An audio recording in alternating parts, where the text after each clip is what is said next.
What's up, everyone, and welcome into the Buffalo Sports Collective. It is Friday, January 5th, 2024. As always, I am PK alongside my co-host, Phil. Phil, I have a very important question to ask you. Which grocery store or grocery stores do you shop at? And if it's multiple, which one's your favorite? I am predominantly Wegmans, and I'd like to get more into the Aldi world. I used to, and then I went away from it. I don't know, no really reason why. I feel like when I grocery shop, it's very sporadic. Not really a big list. I mean, I have a list that I make throughout the week, but I don't like go through everything, make that big list, and have like one big shopping trip. I usually have 2 or 3 throughout the week of either I really want to make something or I'm missing something. I don't really have like, okay, these are the 15 items I'm going to need for the next 2 weeks to make good meals and have a good time. I'm usually like, oh, I'm missing this 1 or 2 ingredients. Let me go pick them up real quick. Is there anything else anyone wants while I'm there, kind of thing? But mainly Wegmans. I like Wegmans quite a bit, but I would prefer to get back into the Aldi world more than I am. I'm not a Tops person, pretty much at all. Interesting. Yeah, we are a Sam's Club for bulk and gas. We are Aldi's first, and then anything we don't get at Aldi's, we go to Tops for, because obviously Aldi's is cheaper, and I actually like the produce and stuff from them better, which is a bit shocking. But yeah, my only question was because I know producer Pat has been moved out and by himself for over a year now, and he refuses to go to Aldi's. He just wants to keep going to Wegmans because he claims that's just his normal routine, which that's fine. I mean, you just said you were a Wegmans shopper as well, but I am. Aldi's is the way to go. I mean, you used to be an Aldi's boy. You're going to come back to it because there's some good deals there, and they got some fun, like, here today, gone tomorrow type of deals. But we were just there earlier today, and that's why I had these questions. They got everything going on there, and I'm a big Aldi's boy. But I do have a question for you then. Yes. First off, I'm not. I do like Aldi. Tops is very expensive unless you get their crazy deals. Wegmans can be on the pricier side for some of the things, but I feel like their everyday average stuff and their Wegmans brand is really priced very, very well. What was that? There's too much stimulation in there for me. I get distracted. Oh yeah, you also there's like a billion people there at all times. I'm not a people You gotta be person. ready. Yeah, you gotta be battle tested to handle Wegmans. But does Aldi, because I bought these previously, they're in my basement right now and I love them. Do they have the exercise mats right now that you can buy? Like the little like puzzle piece ones that you put together? Yes. Okay. Yes. We have multiple. That might in our have basement to as well. make my trip back. Yeah, we got them. I used to have them behind the bar. Now I have them. I have some behind my bar. In front of the bar and in front of my washer and dryer. Yeah, I think those are the 3 spots. I have them in my clutch. basement, in the main, in front of the couch, in front of the TV, like living area, behind the bar, and then I think I have 2 in front of the sink in the laundry area. They're nice. They're very inexpensive. They clean well, and they're comfy compared to my probably needs to be redone at some point basement floor. It's not bad for sure. Like, it gets the job done, and I'm in no hurry to have the expense of redoing my basement floor. But these little foam, nicely, I don't know, nice firmness, I guess, puzzle piece workout mat things from Aldi. I think they're only there this time of year. They go really quick, but they're great. They're great. Yeah, it's that here today, gone tomorrow type of deal. Yeah, but I'm gonna have to they're in that, maybe they're stop in that in aisle. tomorrow. Yeah, there's a bunch of workout stuff because I think it's like the New Year's, new me type of. Yeah, I think that's when I got them a few years ago was January. Yeah, but my last question, then we can kind of get off the grocery topic and onto actual Buffalo sports.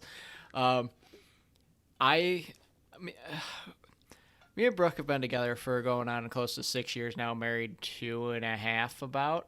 So she's kind of, numb to it all now. But when we first started dating, I used to play these games in the store called If She Pretends to Trip Me, I'll Flail on the Ground. If she pushes me, I'll fly into the shelves.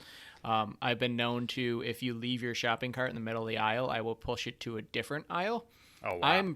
I'm a wild card in a store, and I just find it fun. Do you play any games inside the store? Like, I've pretended that I've been blind before, and Brooke will walk away from me, and I'll scream and say, "Hey, I can't see. Why are you leaving your blind boyfriend or husband behind?" And it's pretty funny. But do you play any games in the store, or are you a solo shopper? Yeah, I'm solo. First off, that's number one, and two. Yeah, in Wegmans, it's you gotta be moving. People You got to are have those bows out. yeah, they're in there for business, and then when you're not in there for business, you get upset because they're walking slow, and how dare they slightly enjoy their grocery shopping? I need people at full speed at all times, and yeah, Wegman's a bit of a battle royale in there. You're moving full speed, and the second you stop, someone's gonna be right behind you. So it's headphones in, blinders on, and get in, get out. That's fair. That's fair. I'm much different than you, but Tops is a different world than the It is Wegmans world. a little so, slower at times. yeah, that's probably why. So if you find this grocery store Give talk us your riveting, Give us, where yeah. do you go? Yeah, where do you go? Do you shop like me, or do you Trader shop Joe's? like You Phil? got any Trader Joe's people out there? Oh, Trader Joe's is too far from my house. I partake. I like it. I've done. I can't get there because it's like a 30-minute trip there and a 30-minute trip back. It doesn't warrant it. But I do. I'm a fan. I am not opposed to Trader Got Joe's some action if I'm in the interesting area. items. They got Yes. some fun ones. Yes, but I also have high blood pressure, so I have to look at the sodium levels in every single thing. It's gone down better, but I know nobody's listening to this for our grocery takes, but if you have a grocery take, let us know on Facebook, Instagram, and Threads at Buffalo Sports Collective, and on X and Blue Sky at Buffalo Sports Co.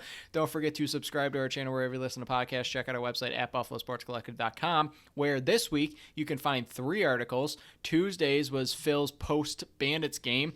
Wednesday was producer Pat's first article ever, and he's going to be doing that first Wednesday of every month. It's a breakdown of the Bandits game, or Bandits season so far, and then a little bit of the NLL action and the standings look. And then my article with the power rankings dropped on Thursday. So 3 full articles if you got like 15, 20 minutes, and if you're a slow reader like me, a half an hour of time to dedicate. Go ahead and read those. Look for the time breakdowns in the description of the show, and before we move forward, we did say it on the last show, depending on when the Bills game would depend on when our next show will be. So because their game is Sunday at 8:20, whoopee for me, our next show will air on Tuesday because we're not going to record at 11:30 at night. We're going to record on Monday night and put it out on Tuesday. So if you're looking for a show on Monday, you're going to be waiting 24 more hours. So we will dive into the Bills here. Like I just said, Bills versus Dolphins for the AFC East, Sunday at 8:20. It's pretty easy to follow what needs to happen. If the Bills win, no matter what else, they are the number 2 seed. They can't get to number 1. They won't fall to number 3. Win, and you're the 2 seed, and the AFC East is yours. If they lose, and both the Jaguars and Steelers lose, the Bills will be the number 6 seed. If the Bills lose, and one of the Jags and Steelers win with the other team losing, the Bills will be the 7th seed. And nightmare scenario, Bills lose, both the Steelers and the Jags win, the Bills will miss the playoffs entirely. So they could be either the 2 seed or sitting on the couch at home watching all the other teams play in the playoffs. Yeah, I think that is, about as much motivation as you possibly need. It's either, just win and you're in. I mean, it's that simple, and we've talked about it a few times these last few weeks that, seeing the Bills at 5-5 weeks ago, we were pretty much doubting their ability to get to playoffs at all. They've gone on a nice little run against some of these more difficult teams, and a bad run once again against the bad teams, similar to the Sabres. They just like beating good teams and then not playing all that well against bad teams. But it just comes down to the last game of the season. You win, you're in. Not only are you in, you're the number 2 seed. So everything that happened throughout the entire season pretty much gets negated because you somehow were able to find a way to jump yourself all the way to the 2 seed, and the Ravens, at 13-3, unless you had a pretty flawless season, they were going to be, number 1 seed no matter what. So you realistically, if you knew the Ravens coming into this week were 13-3 at the beginning of the season, you're like, all right, the Bills probably got the 2 seed, and that is exactly what they have the opportunity to get. So pretty incredible. Their journey this season, for everything they've had to deal with, offensive coordinator and all their defensive injuries and just everything that's gone on with the Bills, that they even have a shot at the 2 seed and the AFC East. It's pretty wild, but go win. You're in. You win the AFC East again. Everything looks cheery going into playoffs, hopefully if you win decently. Yeah, Week 18 is the culmination of what this season was for Buffalo Bills fans. The highs and the lows, the wide range of outcomes that we have seen. I mean, what other team could possibly go from being a number 2 seed and winning the AFC East to being 10-7 and sitting at home on your couch, all in one game? Like, one game could determine that outcome. It's unbelievable. Like, going into Sunday night, if the Steelers win on Saturday and the Jags win at 1 o'clock on Sunday, that is a must-win game, because that literally is win or you're going home. It's crazy to me to think that everything that we have seen through 18 weeks of the NFL season for the Buffalo Bills, the highs and the lows, starting off so good, and then you had that big glitch in the middle of the season. I was on record after that Denver game going, they're not making the playoffs. And, you know, I could still be right about that. I'm really hoping I'm wrong. And if I'm wrong and they're sitting at the 2 seed, it's going to make me look like an idiot, and I'm all here for it. But it's just, there couldn't be a better example of what the Buffalo Bills season was and is, like being the number 2 seed or not playing in the playoffs whatsoever. Yeah, I wonder throughout NFL history how many times this has actually happened, where like Right. a team can be either 2 or not in headed into the last week. Like I can't imagine it's happened too many times. But if you're the Bills coaches, question for you, are you allowing them to know the Jags and Steelers results, or are you blinders on, don't you dare look at any other results, focus on what we have to do, win and get the 2 seed, and that's all that matters? I mean, because the games are not being played at the same time. Like, you got the Steelers on Saturday and then the Jags at 1 o'clock, and then you don't play till 8:20. Right. I feel like it's impossible to play that game. If it was fair. like all these games are being taken place at the Or same at least time. like 4 and 8 or something, like Right. like you're in pregame and they're out playing, like you shouldn't be focused on it. But yeah, knowing that they're a day before and then Right. 7 hours before, Yeah. it's going to be tough. Yeah, I mean, if this was like, what was it, 2017, where they won and then they went into the locker room and were Right. watching the game live, if it was Right. that type of situation, it makes more sense, because a lot of them, I believe, were saying, hey, we weren't tracking the game. We had to win to get Right. in and even have a chance. But I think it's going to be tough to tell the players, hey, Saturday and Sunday, keep your eyes off the TV. Don't look at your phones, nothing. But, I mean, it's that situation where even if the perfect situation happens and, you know, the Steelers and the Jags somehow lose, which doesn't seem possible because the Ravens are sitting everybody and they're facing the Steelers, and then the Jags are facing the Titans.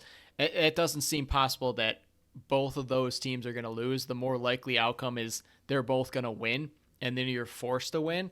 But say perfect scenario happens. They both lose. You're guaranteed playoffs regardless.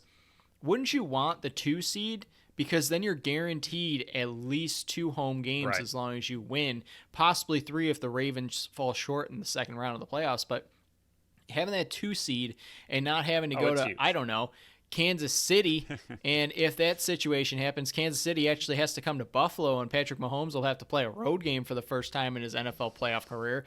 But just looking at that, perfect scenario, you know, you clinch playoffs even before that night game happens. I'm gunning for the 2 seed Right. just because I want that home field advantage. And I hope they have the little bit of pride on the line. AFC Right. East title, you know, they've won it 3 times in a row. I believe so, yeah. This will be number 4 if they get it. So, I mean, you still want that. You don't want that title taken away from you. I mean, it's obviously a big one against a rival team. But, yeah, I agree either way that even if they find out that they're in playoffs and they've clinched, that 2 seed's still massive to get, and possibly get a couple home games throughout playoffs, possibly all the home games, like you mentioned, if the Ravens end up falling. But, yeah, it's a massive game, and the Dolphins have some key players looking like they might not make it in this game. Yeah, I mean, Mostert sat out Wednesday and Thursday. Jalen Waddle sat out Thursday and Wednesday and Thursday. Devon Achane, I apologize. Achane, his name should be A-Chain. It sounds so much better. Achan was limited on Thursday, and then Tyreek Hill was in a boot while his house was on fire. Not making a joke of that. His house was actually on fire. He was in a boot outside of his house on Wednesday, and then he didn't practice on Thursday as well. All 4 of those players are questionable. If I were a betting man, Mostert and Waddle aren't playing, and Hill and Chan are both playing. That would be my best guess, but the Miami Dolphins are not like the Bills. They're clinched into a playoff spot. They could either be the 2 or the 6, I believe it is. They might be able to fall to the 7th, but they are clinched in playoffs. So it's how much do you want to push your pretty much almost your entire offense to try to get them, to try to get the AFC East in the number 2 seed. I guess that would be the biggest question for me is what is it worth to you to have the 2 seed and possibly set one of these other star players back even further. Right, and then Bradley Chubb also didn't practice. Right, he's a pretty big part of their defense. He's done for the year. Okay, there you go. And then Xavier Howard, another big part of their defense, did not practice either day. And then Armstead, a big part of their offensive line, is limited, so we'll see about him. But still, their injury report is massive, how long their list is compared to the Buffalo Bills, who are actually looking pretty good as far as players go and who's there, who's not. I mean, like you mentioned before the podcast started, Josh Allen's dealing with something. I can't imagine him, even if he was, had a broken leg, I'm sure he would find a way to limp onto the field in a game like this. So I don't think much would be able to hold him out, but he was a full practice Wednesday and Thursday, so it looks like he will be A-okay. But Miami's hurting.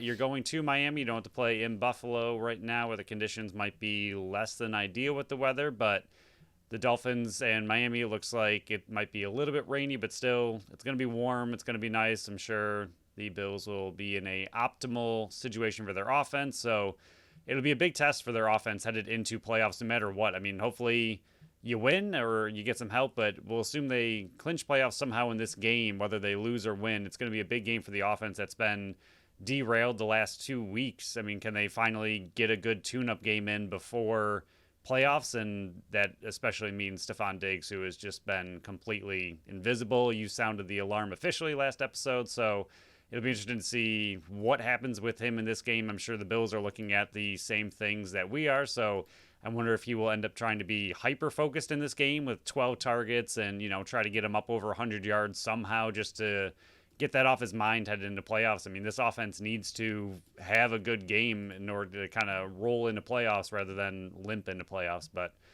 it's a big game, and we'll see how it plays out.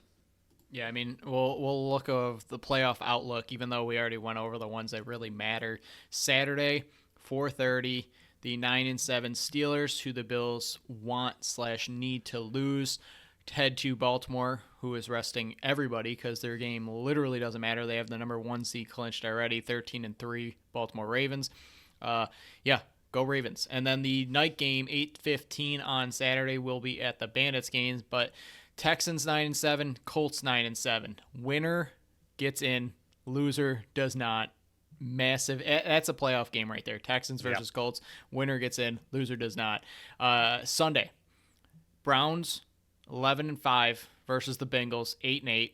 This game does not matter at all. But if you want to scout the Browns, Jeff Driscoll, I believe, is their starting quarterback. Joe Flacco, who was like their backup's backup, he's not even playing because he was so valuable to the team. Game literally means nothing. But if you want to watch some backups for the Cleveland Browns, there you go. 1:00 game. And then the Jags 9-7 head to Tennessee 11-5, or I'm sorry, 5-11. Reverse that. I went a little dyslexic there for a minute.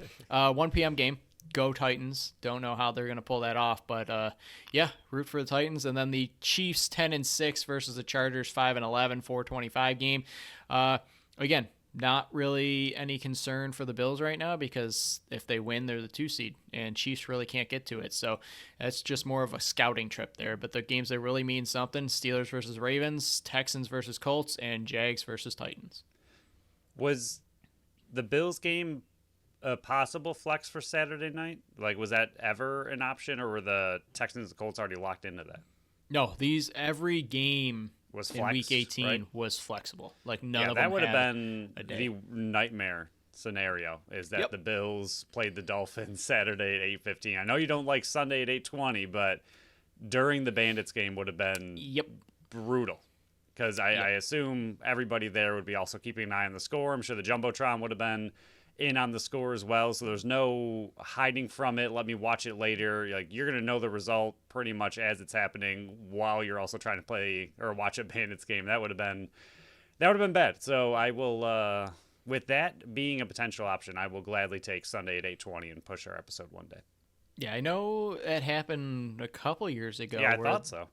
But I think they had another weekend to like move it to or something like that. So I don't maybe they could have pushed it to a Friday game, but that still is involving Colorado to fly out even earlier. So that would have been a lot of moving pieces. That would have been very interesting to see if the Bandits would have adjusted their game, because you know how important the NLL attendance is for, revenue wise. So it would have been very interesting. But like you said, don't have to worry about it. So we will be back on Tuesday to break down this game. Good, bad, or, crying.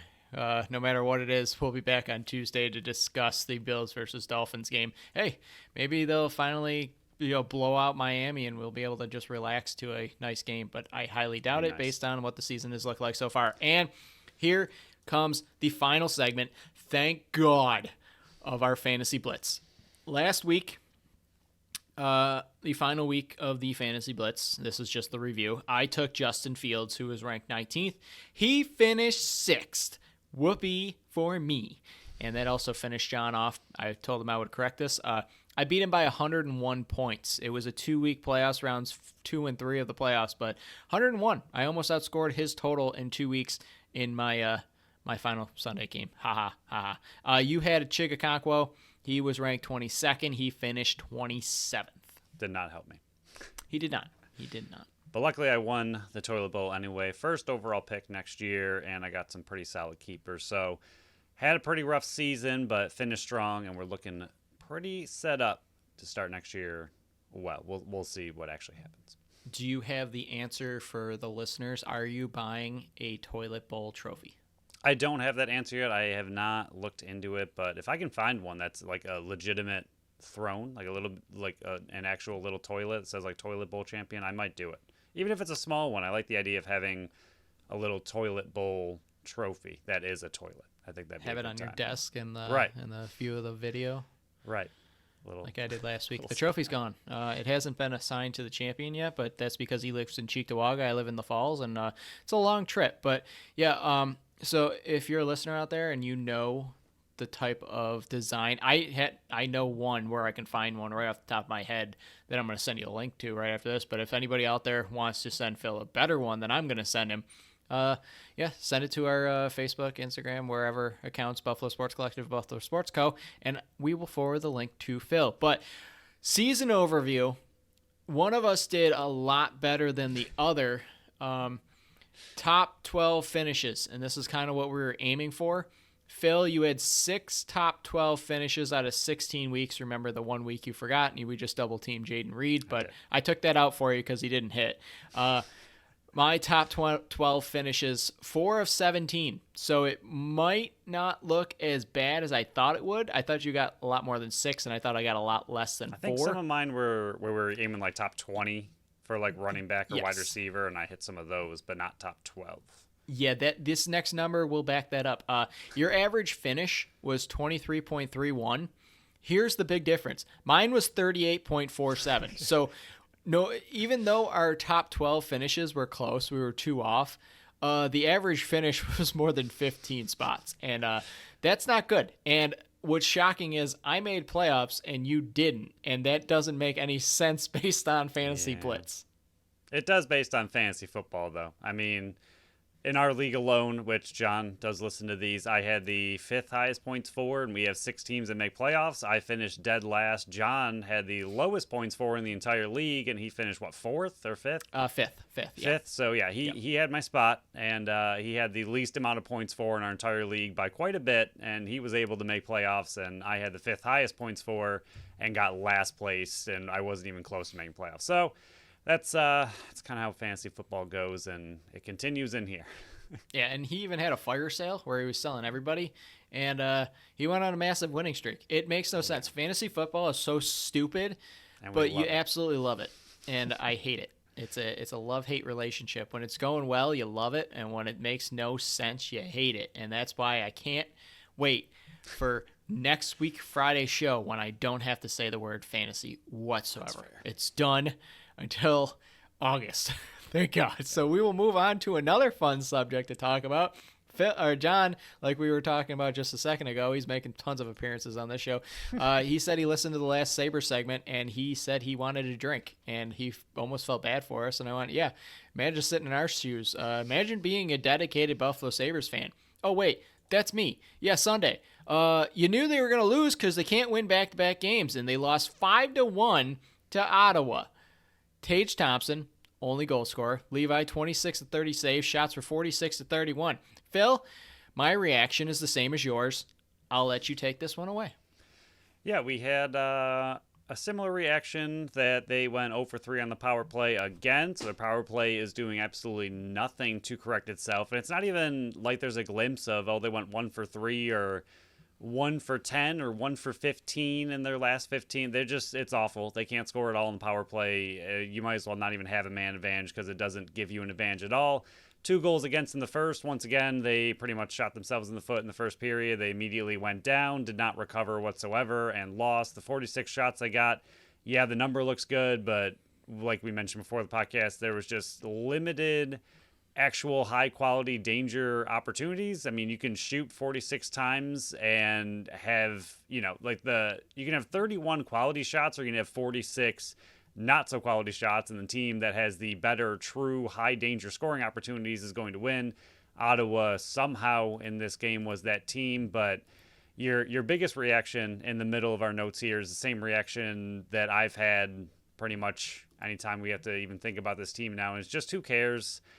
And it's such I know it's a pessimistic attitude, but I think this year hurts more than others because we had the hope, we had the excitement of the end of last year, and that's all we've really been able to talk about with this team. And this season is everything that happened last year. It looked so good, and now it's just been completely ripped away again, and not even by a little bit. It's just not even close. This looks like the team that they were 2 years ago with no hope, no excitement, no energy, in a complete rebuild. We have no idea where the team's headed. And then last year they got close. It was exciting. And now it's all been ripped away. It's literally reminds me of that Geico commercial where, you got to be quicker than that, where he's just yanking the dollar away from you on the fishing pole.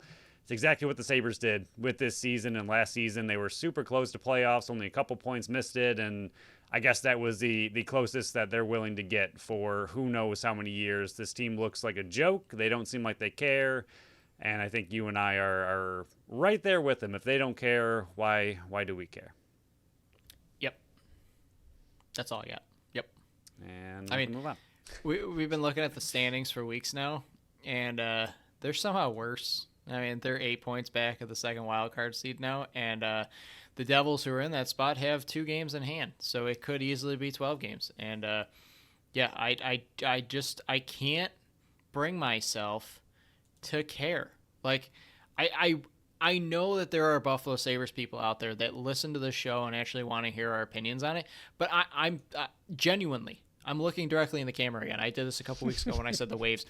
Your creepy eye contact. I don't care. Like, I don't know how to talk about this team and show any kind of care in it, because I know that, hey, they're facing right now Montreal. It's the end of the first. It's 0-0. Guess what? If they win this one, I think they have a game on Saturday. They're going to lose because they can't win back-to-back games. And the worst part is we're 38 games, and when this is airing, 39 games into an NHL season. And the biggest change they've made was bringing in Eric Robinson.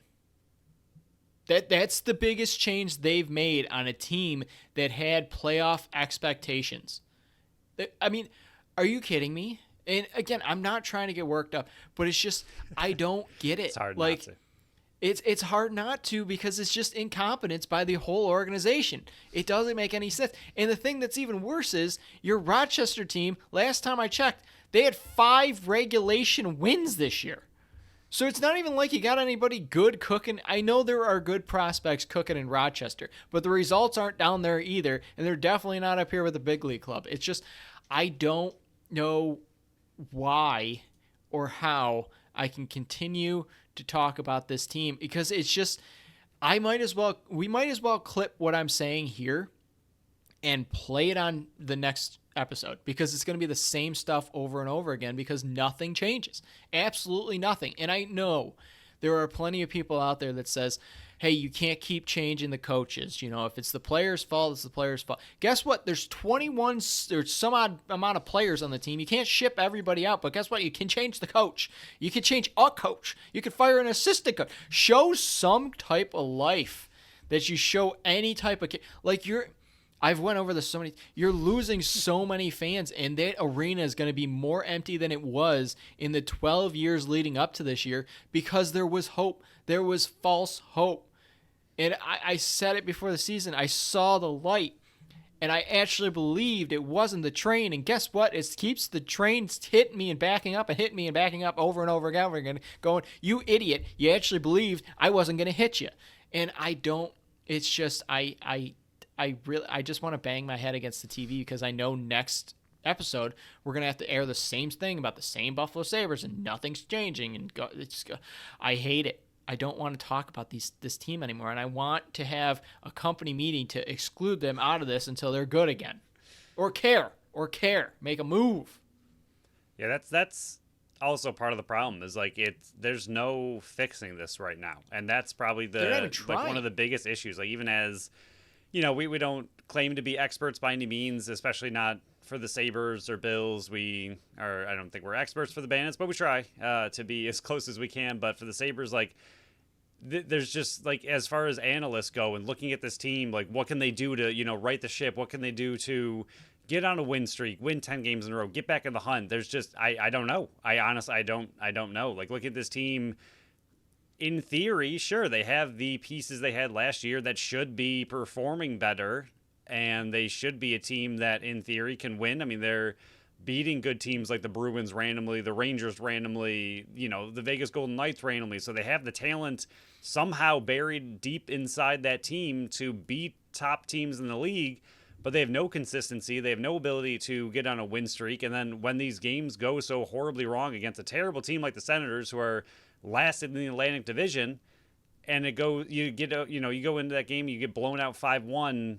I don't know. I don't know what to do for this team to be like, okay, this is the obvious answer that needs fixing. There's no obvious answer, and I think that's arguably one of the hardest parts about this team, to look at them and be like, I don't know. I don't know what the answer is to fix them. They're just broken. They're a very broken hockey team, and it doesn't make much sense why they can beat top teams in the league and continue to get blown out by bottom teams without any consistency. It just, I don't know. I don't get it. And their power play is horrible. And like you just mentioned, as far as an organization goes, you've shown no interest in fixing anything. I don't know what the answer is. I mean, it's definitely not a rebuild all over again. You still have one of the youngest teams in the league, but at the same time, for the fan base, it's not waiting another 6 years for these younger players to take that next step and just hoping that works out. That's not the answer. And this team is doing nothing to find an answer. It's just go out there with the same roster every single night with no changes and just hope something on the ice clicks and all of a sudden this team can win 10 games in a row. But until we see any bit of life or hope or any kind of 3-game win streak, which they have yet to get this entire season, it's just, I don't know what to do with this team. Yep, I've said it multiple times. If people are angry and yelling and chanting and ranting, that means they still care, and you should appreciate that. It's when everybody goes silent that's you should worry because you're losing a whole fan base. I'm ready to go silent. I'm ready to just drop this team because, again, if you were losing and trying to make changes, it's one thing because you're actually showing or losing effort, close or losing with excitement like they were for a little bit where, yep. If you're losing 5-4, 5-3, 6-5, okay, that's fine. Yep. It's just getting blown out 5-1 by the worst placed team in the Atlantic Division. That's not okay. And then to do just nothing and just roll that same team out there against a bum of a Canadiens team and be tied 0-0 in the first period, it's just annoying. Frustrating. Yeah, and I know they've blamed injuries. It's been a big excuse for them, even if they don't claim that it was an excuse. It's all I'm hearing is, well, we haven't had a full lineup and stuff like that. It doesn't matter. I mean, come on. Other teams are winning with losses and players Right. out of their lineup as well. It shouldn't be an excuse for the team that had playoff expectations. I mean, yes, Tage gets hurt, and then he comes back and Tuck goes hurt, and then Tuck comes back and Tage gets hurt, and then Oposo goes out even though Stearns Gergensen comes back. There's plenty of talent on this team. It's just you're not getting anything out of it, and guess what? You're not even attempting to change anything. It's just that's what's getting me aggravated and just done with this team is they're not even showing that they're willing to try anything new. It's just rolling out the same thing, expecting. What's the old saying? Insanity is doing the same something thing over and and over expecting and different expecting- results. Yep. Yep. That's what's You got happening. it. So I'm done talking about the Buffalo Sabres. We're going to be back on Tuesday to talk about it again. And guess what? I think there's a game tonight on Thursday and a game on Saturday, I think. And I bet you they win one and lose the other because they can't win two in a row. Like you said, you're hoping they win on a 10-game winning streak. I'll take a 2-game winning streak. So, let's talk about the Bandits now. Great segue Hey-o. here because this one's fun. Now, Phil, we can't announce this, and we're not going to. And even if we thought we were allowed, we're not going to because we can't and we won't give any details because I don't know when it's officially going to be announced. But your very own and our very own co-host, Phil, is going to be involved in some way on Saturday night for Wing Night with the Buffalo Bandits. I don't know when they're going to announce it. I don't know if this is going to be a full surprise. But our very own Phil from the BSC is going to be involved on Wing Night with the Buffalo Bandits. And I, for one, absolutely cannot wait to see what it is. Yeah, I'm nervous. I'm excited. Oh, yeah, I know you have been. And I'm nervous, but the closer it gets, I feel like I'm not going to be able to pay attention at all to anything happening as the game gets closer. I whole want to life share is on details. freeze. I want to give hints. I want to give clues, but I'm not going to. I'm just going to let everything happen. But if I'm trying to figure out the best way to put this. Phil from the BSC will be involved in something fun on Saturday night for Wing Night for the Buffalo Bandits. I know I said that, but there's another That's the only clue. Way. That's the only way as to much do it. as I'm going to give. So I can't wait. I know you've been very nervous. I know you're going to absolutely kill it for our podcast and bring more viewers and attention on the BSC. And I know that's not the main focus. I know there's reasons behind you being a little bit nervous, but me and producer Pat believe in you. We thank you for your contribution, and may the odds be ever in your favor. I would say I do feel like the tribute of us You are the three. tribute. Lovely. I've not watched the newest Hunger Games. I heard it was good, though. Not It's to good. get It's another good. Very good. tangent in that we've already had grocery store tangents on this episode, but I heard it was good. I'll get to it at some point. Yeah, blue or Redbox or Blu-ray or whatever. We went to see it in theaters. Very good. Highly encourage it. But here comes Bandits versus the Mammoth. Why aren't they having Wing Night when Philly comes to town? Philly's not coming to town. Look at the schedule. It's really easy to figure that out. Quit it with the comments. Bandits versus Mammoth on Wing Night, Saturday night. Last year, Phil, they met 4 times. 4 times we had to talk about a breakdown and a preview, and 3 of them were right in a row, and 1 of them was back-to-back days. We're no stranger to talking about the Colorado Mammoth. Last year, in the 4 matchups, they played 1 regular season game where Buffalo lost in Bandit Land 13-8, but they did not have Tehoka-Nanakoke. And then in playoffs, game 1 of the finals, they won 13-12 in Buffalo. Josh Byrne did not play in that game. They lost in Colorado in game 2, 16-10. Josh Byrne did not play in that game. And then 13-4, game 3 in Bandit Land to raise the title. Josh Byrne and Tehoka-Nanakoke did play in that game. Phil, no strangers to this team. We're going to see them twice this year, and that'll be 6 times. And what is it? I think we faced them 3 times or 4 times the year before. I'm going to say 3. So 7 times, 8 times, at least 9 times in 3 years. It could be 10. I don't know, including the playoffs that happened this year if Colorado and Buffalo face each other. That's a lot of times to be facing a former West Coast team, and this is going to be a nice preview because a lot of the names are the same. Yeah, I mean, this team, facing them as much as we have, this is pretty much again, I know they're the West Coast team, so it's not quite as heated as Toronto, but this is pretty much turning into the amount of times you used to see Toronto on a season by season basis. I mean, between seeing them usually 3 times a year and then at least once or twice in playoffs for a while. I mean, it was very similar. It was like 10 times in 2 seasons that you saw Toronto, and now you're doing the same with Colorado. This rivalry is huge. Obviously, lost a championship, then won a championship, so this matchup's going to be big. First time Colorado's back in Buffalo, while the Buffalo Bandits banner is raised and up there, and then go look at it and stare at it and realize they didn't get back-to-back championships. But at the same time, Colorado is obviously trying to stop the Bandits from getting back-to-back championships. So this game is going to be really intense. It's going to be heated. I know these teams are going to be fired up. I don't know, other than the season opener, but again, that was against San Diego. I don't really know if the Bandits have had a true intensity kind of game with a lot of attitude. Again, Albany was chippy at times early, but that was kind of a weird one. And then San Diego, and then last week. So I don't really know if the Bandits have had just a true rivalry game yet. I think this would be number one on the season. So I think this will be the most heated it is, which will also hopefully, and I don't know, it could cause some penalty troubles for the Bandits. Hopefully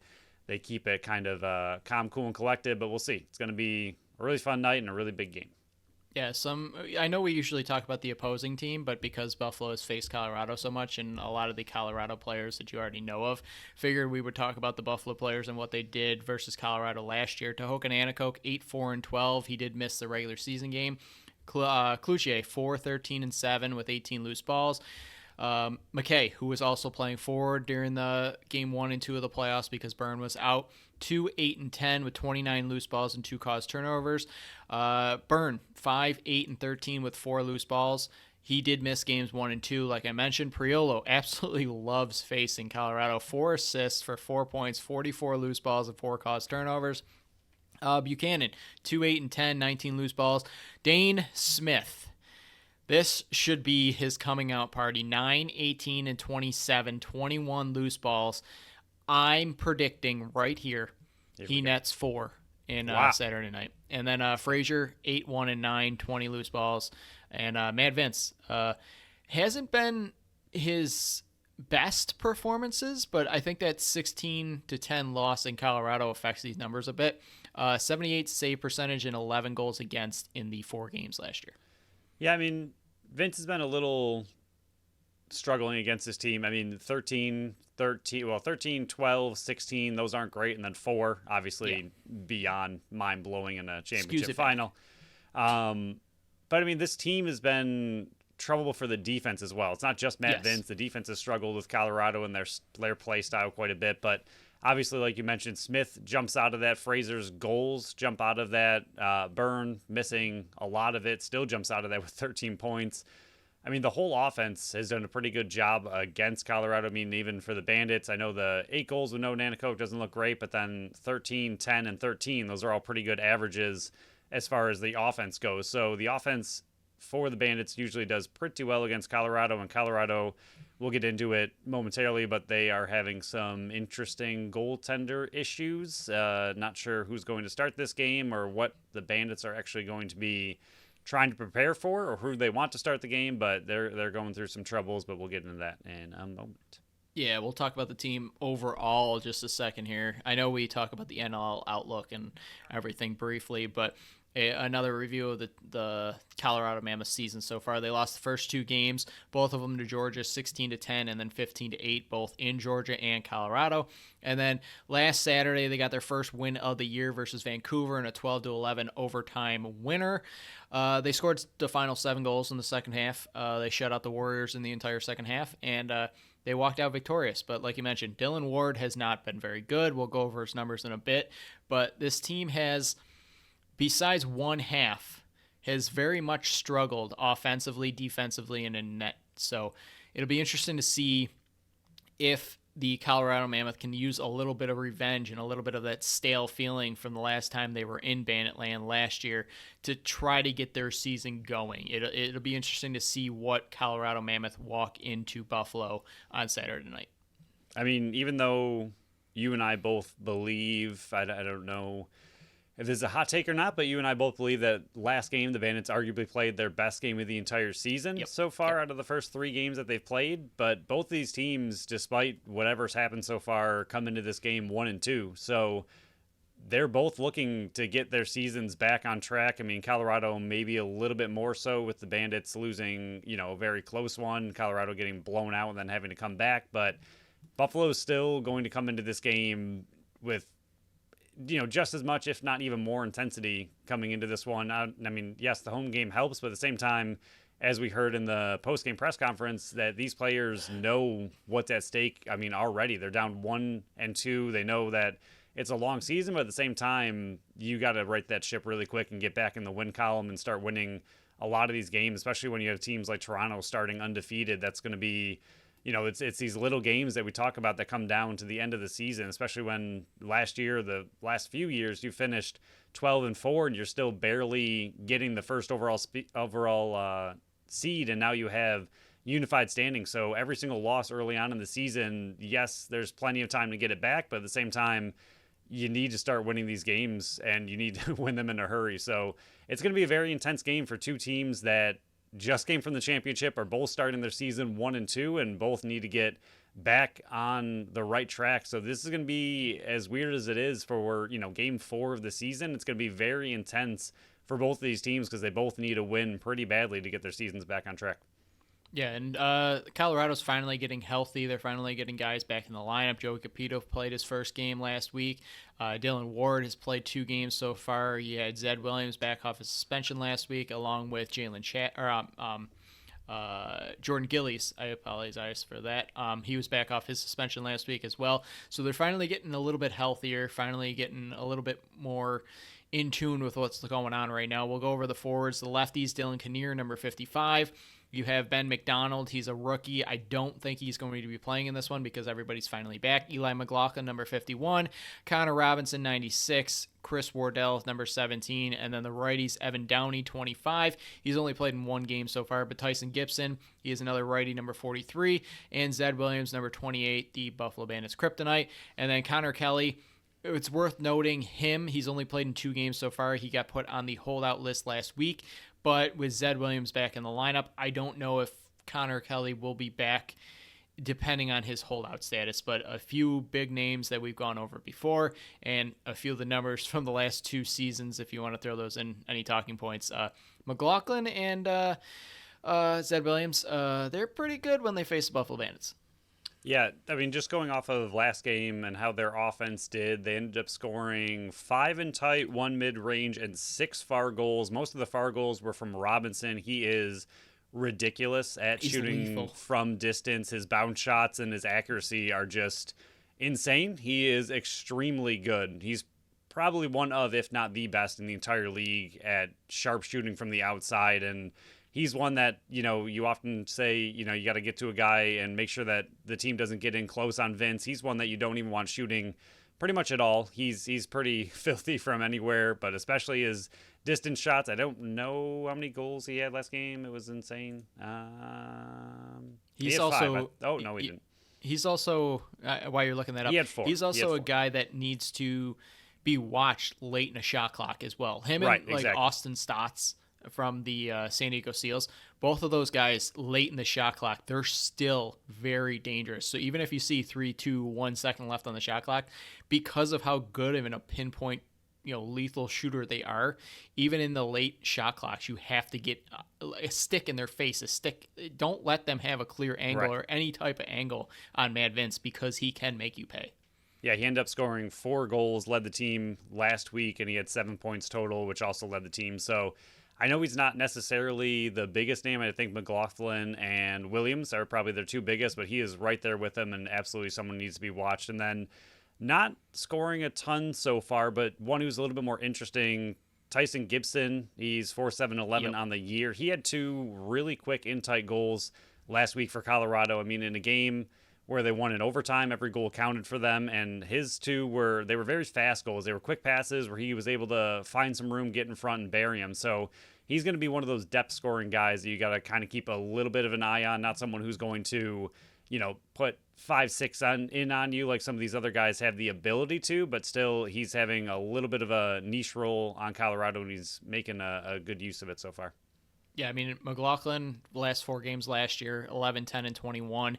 And then Zed Williams, 6, 11, and 17. So Zed Williams was the kryptonite for the Buffalo Bandits, where, they just didn't have a person that was able to mark him just because of how he was able to just back him down and then put the ball in the back of the net. He became more of a distributor last year, so it'll be interesting to see what he is able to do. 2 games so far, he's only got 2 goals, 5 assists, 7 points, but 13 loose balls, so he's able to gather those. But like you mentioned with Tyson Gibson, he was a bit quieter last year, and I believe it was his first year in Colorado, but former first overall pick, former rookie of the year when he was with New York, so he is one of those secondary pieces. He is like the secondary option with the righties, like Connor Robinson is, but he's a different style. He's not Right. that first look for the righties. That's Zed Williams. But when Zed Williams isn't getting going, and he's not the go-to man on the right side for that, for the righties for that possession, it's going to go to Tyson Gibson. So it's those big 4 names is McLaughlin, Robinson, Gibson, and Williams, and then even Wardell. He's good for a goal a game, because I think in all 4 games last year he had at least 1 goal. He's that guy behind the net that's going to try to dunk it. He's like that Buchanan, but less Energizer Bunny type. Yeah, one last stat for their offense before we move on. Last game, exactly like you just mentioned, pretty much the rundown. Zed Williams had 12 shots. McLaughlin had 12 shots. Robinson had 10 shots. And the next closest was Gibson with 7. After that, the highest was 3. So Those are their big 4 by far. Those are the ones shooting the most. After that, yes, like you mentioned, Wardell had 3 shots as well. So he's one of those depth guys. But those big 4 are their main 4. And those are the ones that you're going to have to kind of key in on for sure and try to lock down as best you can. So their transition game isn't really going yet this year, so I don't really have a ton of transition players to watch. Joey Capito, obviously, 1 assist, 1.4 loose balls, and 1 caused turnovers. First game back last week. I apologize. Robert Hope is the defender, captain of the team, guy that we mentioned in free agency, but we knew he wasn't leaving Colorado. Number 18. He killed Buffalo last year. 33 loose balls, 6 caused turnovers, and 4 assists in the 4 games. Tim Edwards. He's 68% in the faceoff dot, so that is who Ian McKay is going to have to go against. He's number 3. Brett Craig, number 13. He's getting more of a steady presence in the lineup this year. Last year, he only played in 1 game versus Buffalo with 2 loose balls, but this year, 11 loose balls, 4 caused turnovers. And then Jordan Gillies, 1, 1, and 2. He's the main guy in the transition game right now, getting going. But again, only 2 games because of the suspension, and then a couple other names to mention. Jalen Chaster, number 71, and then dark horse for defender of the year that hasn't turned out very well so far, but Warren Jeffrey, number 32. Yeah, Edwards, Craig, and Wardle are definitely Hope, definitely their big ones, and Hope and Craig are their probably lockdown defenders for sure. Yep. They are the guys that they go to, and I know we've kind of talked a lot about, recency kind of thing, and for this year, I mean, Craig with 4 caused turnovers, Hope with 4 caused turnovers, but as far as what they did last game compared to the first 2, I mean, in this last game alone, Craig and Hope both tied with 3 caused turnovers in the last game. So I don't know if it was the fact that they simply weren't playing Georgia, which helped because Georgia, as the Bandits found out, are quite a good team this year. So I don't know if simply not playing that elite of an offense helped quite a bit. But, I mean, a lot of these stats that they were able to put up are coming from just this last game. So they're rolling in here with some pretty intense momentum, especially after the comeback they had and winning that game in overtime at home. So they're definitely starting to feel it again. They're starting to roll. They shook off Georgia finally, which is good for them to get them out of the way. But I think this team is going to come in with a lot of momentum. I know it's only 1 win, but it's early on, and they absolutely needed it. So I think they're going to be coming in to this game a little bit more dialed in than they were against Georgia. So the main talking point here, goaltenders. I believe it's going to be Dylan Ward, but I wouldn't be shocked if they went back to Carlson just because of what he was able to do in relief of Dylan Ward last week. But in 2 games, ugly numbers. 0-1, 17.47 goals against. That's a game in like 5 minutes, 8 minutes, something like that he played in Vancouver game. 8:42. 66 save. Yeah, that's not good. 66 save percentage. He was pulled after 3 saves in Vancouver, like you just said. And then last year, though, 79 save percentage and 10.75 against versus Buffalo in the 4 games.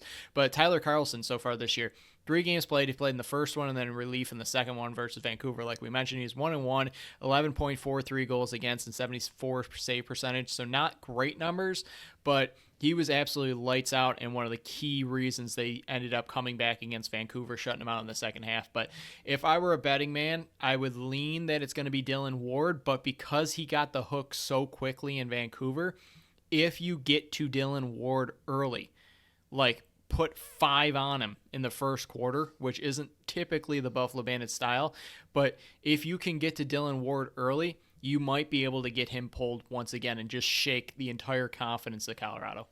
Yeah, in the first 10 minutes of the last game, only 5 of them were against Ward. 1 ended up being against Carlson, but Vancouver went up 6-1 within the first 10 minutes of the first quarter in the last game, and 5 of that, like you mentioned, was against Ward with only 3 saves, and they were pretty much just scoring at will. And from what I saw, the shots weren't anything crazy. Like you could tell Ward is just off. Like he was missing very easy, obvious saves that normally he would have with no problem. He was coming way out of his crease, I think, even just to help himself, and they were still finding a way, and they were long shots. I mean, against Vancouver last week, he had 2 in tight, 1 mid-range, and 3 far, and again, only 3 saves. He just did not look good. And then when Carlson came in, he let in 6 goals, at least 3 mid-range and 2 far. I don't know what the other one was. I must have missed it. But so Carlson and and Dylan Ward, a lot of far goals and mid-range goals, not too many in tight, which kind of is more toward the defense and how they are able to keep teams out of getting in close, but still they're letting in far goals occasionally. So something like Josh Byrne and some of the Chase Fraser team people who like shooting out far. I know Byrne also loves crease diving as well, but they have the ability to shoot out far. It might be their kind of game to kind of find that ability. And then other players like Cloutier, like Nanticoke, like Smith, who can get in tight when they have those opportunities, I think they're still going to have them, but it's going to be a little bit more difficult than some of the other far shots. But right now, these 2 goalies are letting in a lot of the farther mid-range goals. So if the Bandits put up the amount of shots they put up last game, I think the scoring will be a little bit different in this game than just the 8 they were held to last game. So, Phil, Yes. went over the players, went over what happened in the past year, and then what happened early in this season. What is your prediction for Saturday night in Banditland as Colorado comes back to the place where they lost 13-4 and had to see the title and the trophy get raised by Buffalo? I'm going to go 14-11.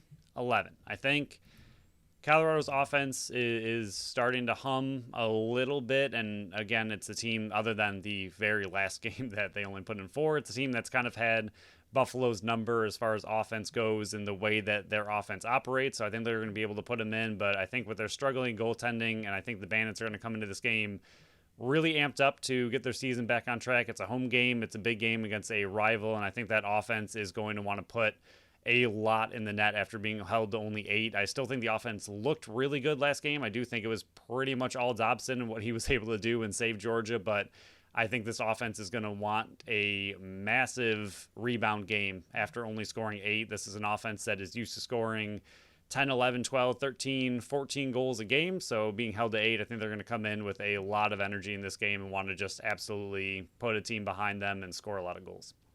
I don't remember last time we had a score prediction between you and I that was massively different. I'm looking at last year's numbers. I think week 10, it looks like you had versus Philly a 15-10 win. I went 14-6, and it ended up being 13-12. I think that was the last time we had a massive difference in a score prediction. It's not going to happen this week. I have them winning 13-11. Hey, very close. Yeah. I mean, we've been pretty dead on. Week 1, you had them 15-19. I had them 14-8. Week 2, 13-11, 12-11 for me, 12-10 for you, 13-12 for me, and then 14-11, 13-11. So we've been pretty dead on 4 weeks through the season so far. I like it. And the Bandits just need to get one in. I think, honestly, this is the first time all season they played back-to-back weekends. I think that will also be an attributing factor. No. Didn't they have Albany and then San Diego back. Was it Albany, weekends. San Diego, then yeah, a break, Yeah, I and think then it a was. game? Yep, that was it. And then a break, and then a game? Yes. Okay. So this is the second back-to-back. All right, I'll let it slide. Not enough games in a row is what I'm trying to get at. But it is that time. Well, we got some feedback, like I mentioned on the last show. So this section moving forward is titled The Fastest Milestone Minute. All of these possible milestones, I should put like an asterisk here. I was told to say this. All of these possible milestones can be found on X at Buffalo Sports Co. We post them on the lead up to the game. I will start posting them on Friday and probably finish up on Saturday. So if you miss one of these and you don't want to listen back, you can check them all out right there. Here we go. Chase Frazier is 2 goals away from 100 for his career. He averages 1.69 goals a game. Tehoka Nanticoke is 3 points away from 100 for his career. He averages 2.85 a game. Steve Perillo is 1 point away from 200 for his career. This is the fourth time I've had to read this. He averages .98 points a game. Dane Smith is 1 loose ball away from 800 for his career. He averages 4.87 a game. Chase Frazier is 1 goal away from tying Sean Williams for 9th place in Buffalo Bandits history, and he's 4 away from tying Roger Weiss for 8th place. And the last one here, Josh Byrne is 7 assists away from tying Rich Kilgore for 4th place in Buffalo Bandits history. He averages 2.92 a game. Not bad. Much shorter this week. Yeah, much tinier list, which is helpful for you. Do you know? You watch Letterkenny because I forced you to after years. I haven't and watched years. the final season yet that just Me got either. released, but That's yes. it's not what I'm bringing up. You know I forgot his name. Jim Dickens, I believe, is what it is, right? Oh Is yeah, that with the auctioneer. Yep. Yeah, I feel like I don't know what the website is where you can like have people say stuff for you as like a celebrity. We got to see if he's on there and just have one that's an incredibly long milestone segment, like a really long one, and then just let him fire away in his ridiculously fast auctioneer voice. Yeah, if Pat hated me reading those, and I listened back and it wasn't as fast as I thought it was going to be, he would hate Jim Dickens. Jim Dickens is great, and he talks really fast. I know which website you're talking about. I just can't remember off the top of my head what it's either. called. But yeah, they sing you happy birthday or like curse you out or something like that. But yeah, getting Jim Dickens to read one of these, that'd be perfect. So good time. Yeah, if you missed any of those, X Buffalo Sports go follow them there and follow us there, I should say. We put those out every Friday and Saturday, and thank God it's a Saturday this week because last week there was a lot of milestones and trying to squeeze all those in a Friday time frame. I was tweeting like every 30 minutes. It was a lot. But lacrosse outlook real quick. There's 4 games on the schedule, 3 of them if you exclude the Buffalo Colorado one. 3 on Saturday, 1 on Sunday. Saturday, 7 p.m., Halifax travels to the red-hot Albany Firewolves. If you hated my ranking last week, you're going to absolutely love it this week because I moved him up. You're welcome. Saturday, 7:30, same time as the Buffalo Bandits play. Panther City heads to the red-hot Georgia Swarm. Yes, still red-hot. And then Sunday, 3 p.m., so you can watch this game before the Buffalo Bills kick off. New York travels to Philly. So can New York get off the schneid, and get their first win of the year? I have them winning in BSC, so fingers crossed I can pull even with producer Pat. Yeah, it's great that I know we've talked about it already a lot, and a lot of fans have mentioned it, but watching New York fall miserably and having their first pick is just so fantastic. It's great for Buffalo Bandits. Very bad for your, standings. All my bold predictions, they're toast. Every single one of them is shot. I don't even think. I mean, Byrne putting up 2 goals. I don't know. They're all bad. I mean, Halifax, Albany, like you mentioned, that's a pretty big game as far as Albany and how legitimate they are so far early in the year. Are they going to be another Rochester that starts hot or falls off? We'll see. That's a really big game for them. Panther City and Georgia. I think Georgia is looking too good to lose that one. And then New York and Philly, to be a little bit of a boring one. But, I mean, Philly's coming off a good game. And like you said, I don't know how you have New York winning. Hopefully they don't win a single game this year. That'd be great for the Bandits. Yeah, really bad for my bold prediction.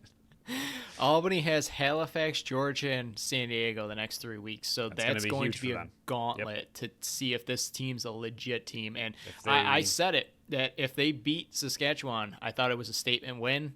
They beat them in overtime, statement win, so credit to them. But yeah, these next 3 weeks are going to be a very tall task for the young Albany Firewolves. That's going to be a fun game to watch. Georgia, unless Panther City in the week they had off where everybody else was playing, they found a pot of gold for goal scoring. I think George is going to just run up on them. And then New York, Philly. I have New York winning in Philly because if they don't beat Philly, I don't know what's going to happen because Philly, yes, they found a little bit of secondary offense last week versus Halifax, but they got to get at least one win, right, Phil? Eventually, one, maybe? No. I don't know. I mean, 24 goals in 3 weeks? If you're saying the Albany, if they can beat Halifax is a huge game, then, I mean, Philly beating them in overtime has to be equal in magnitude. So as far as Philly goes, a home game after coming off a big Halifax win, I think they're going to be feeling it. They're 2-2, wanting to continue that against a bad New York team. So I would assume, and again, hope for the Bandits, not for me, that New York loses this one. I don't think this is the one to get them a win, but who knows? Who knows? But Phil, went a little bit further than an hour. I know I showed you the doc, and you went, "Oh, light show." Hour and 6 minutes of recording time. I didn't expect us to get so passionate, ranty about the Sabres. They went on longer than most things. But is there anything else you want to add to the show before we shut it down and look forward to a busy Buffalo weekend? Yeah, I mean, I feel like since the Bills, I was mentioning this to someone, that the Bills, like, normally around this time, we're so focused on playoff seeding and just playoffs in general because the Bills have clinched some way or another by now. So we're looking ahead to playoffs. It's very weird to be focused one game at a time on the Bills right now, just hoping they make playoffs. And I think with that, I mean, where I was going with that was simply we've had so many big weekends in a row now. I mean, anytime the Bandits play, it's exciting, but now that on top of the Bills needing to win every single game for the last few weeks, it's been every single weekend's just been that much more critical for Buffalo sports and our show and everything we follow. And there's a hockey team that plays somewhere in the area, but I don't know where they are. Yeah, it's not my bad genes. It's the Buffalo Bills. Why my hairline's this bad. I'm showing the camera, but that's the reason. This last 7 weeks is the reason why. But yeah, on our next show, which again will air on Tuesday, not Monday. Thanks NFL for late Bills game. It's better than Saturday. I gotta stay up late. Just keep telling yourself that. Yeah, it's Saturday. Better than Saturday. But yeah, we'll break down that game on next Tuesday. We'll break down the Bandits versus the Mammoth next Tuesday, and then we'll sprinkle some more fun Sabres talk in next Tuesday. But before we shut it down, remember, Saturday, no clues, but look for our co-host, Phil, Wing Night, Buffalo Bandits, Banditland. I'll be around. We'll be cheering for you from Section 115, Phil. We got your back. We're rooting for you. Just relax and you got this. Thanks for being our tribute. May the odds be ever in your favor. Thank you all for listening to another episode of the Buffalo Sports Collective. Follow us on Facebook, Instagram, and Threads at Buffalo Sports Collective, and on X and Blue Sky at Buffalo Sports Co. Visit our website at buffalosportscollective.com. Remember, there are 3 articles. Phil's on Tuesday, Pat's was Wednesday, and mine was Thursday. So all 3, if you got some time, give those a read. Subscribe to our channel wherever you listen to podcasts, and make sure you leave us a review on Apple and Spotify. Until next time, bye-bye.